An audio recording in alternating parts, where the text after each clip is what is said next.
ಬೇರೆ ಜಿಲ್ಲೆಗಳಲ್ಲಿ ಶಾಸಕರ ಅಭಿಪ್ರಾಯ ಪಡೆದುಕೊಂಡಿದ್ದಾರೆ. ಇನ್ನು ಕೆಲವು ಕಡೆ ಶಾಸಕರ ಅಭಿಪ್ರಾಯಕ್ಕೆ ಮನ್ನಣೆಯೇ ಕೊಟ್ಟಿಲ್ಲ. ಹಾಗಾಗಿ ನಿಮ್ಮ ಕ್ಷೇತ್ರದಲ್ಲಿ ಯಾಕೆ ಇಷ್ಟೊಂದು ಕಗ್ಗಟ್ಟಾಗಿದೆ ಈ ವಿಚಾರದಲ್ಲಿ? ನನಗೆ ಅದೇ ಗೊತ್ತಾಗ್ತಾ ಇಲ್ಲ. ವೀಣಾ ಕಾಶ್ಯಪ್ನವ್ರು ಇಷ್ಟು ಎಲ್ಲರ ಮೇಲೂ ವಜ್ಜೆ ಆಗ್ಬಿಟ್ರ. ನಾನೊಂದು ಕ್ಷೇತ್ರ ಯಾಕೆ? ಇವತ್ತು ಎಲ್ಲಾ ಕ್ಷೇತ್ರದಲ್ಲಿ ಕೆಲವೊಂದ್ ಕಡೆ ಶಾಸಕರ ಅಭಿಪ್ರಾಯ ತಗೊಂಡಿಲ್ಲ, ಇಂಥ ಕ್ಯಾಂಡಿಡೇಟ್ ಅಂತ ಅನೌನ್ಸ್ ಮಾಡಿದ್ದಾರೆ, ಕರೆದ್ಬಿಟ್ಟು ಕೆಲಸ ಮಾಡ್ರಿ ಅಂತ ಹೇಳಿದ್ದಾರೆ. ಕೆಲವು ಕಡೆ ಅಭಿಪ್ರಾಯ ತಗೊಂಡಿದ್ದಾರೆ. ನಾನೇ ಯಾಕೆ ಅಂತೇಳಿ ನನಗೂ ಅರ್ಥ ಆಗ್ತಾ ಇಲ್ಲ. ಇವತ್ತು ಎಲ್ಲರಿಗೂ ಕೇಳಿದಂತವ್ರಿಗೆ ಎಲ್ಲರಿಗೂ ಕೊಟ್ಟಿದ್ದಾರೆ, ಕಳೆದ ಬಾರಿ ಪರಾಜಿತಗೊಂಡವ್ರಿಗೂ ಕೊಟ್ಟಿದ್ದಾರೆ. ವಿಶೇಷವಾಗಿ ನಾನೇ ಯಾಕೆ ಟಾರ್ಗೆಟ್? ನಾನು ಯಾಕೆ ನನ್ನನ್ನೇ ಯಾಕೆ ಈ ತರ ಮಾಡಿದ್ರು, ನನಗೆ ಯಾಕೆ ಈ ತರ ಅನ್ಯಾಯ ಆಯ್ತು ಅನ್ನುವಂಥದ್ದು ನನಗೆ ನೋವು ಉಂಟಾಗ್ತಾ ಇದೆ.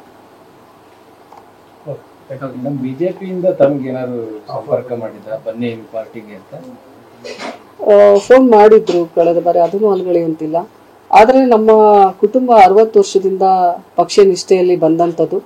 ಇವತ್ತು ಅಲ್ಲಿಯ ಒಂದು ಬಿಜೆಪಿಯಿಂದನೇ ನನಗೆ ಬಾಗಲಕೋಟೆಗೆ ಟಿಕೆಟ್ ಅನ್ನ ನೀಡ್ತೀವಿ ಬನ್ನಿ ಅಂತೇಳಿ ಕಳೆದ 2 ತಿಂಗಳಿಂದ ಫೋನ್ ಬಂದಿತ್ತು.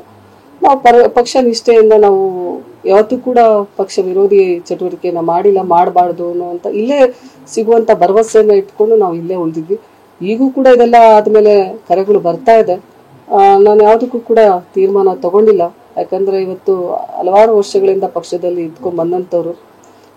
ನಾನು ಹೇಳಿದೆ ನಿಮಗೆ, ನನ್ನ ಜನರ ತೀರ್ಮಾನನೇ ಅಂತಿಮ ತೀರ್ಮಾನ ಅಂತೇಳಿ. ಜನ ಯಾವ ತೀರ್ಮಾನವನ್ನು ತಗೋತಾರೋ ಅವರ ತೀರ್ಮಾನಕ್ಕೆ ನಾನು ಬದಲಾಗಿರ್ತೀನಿ. ಧನ್ಯವಾದಗಳು.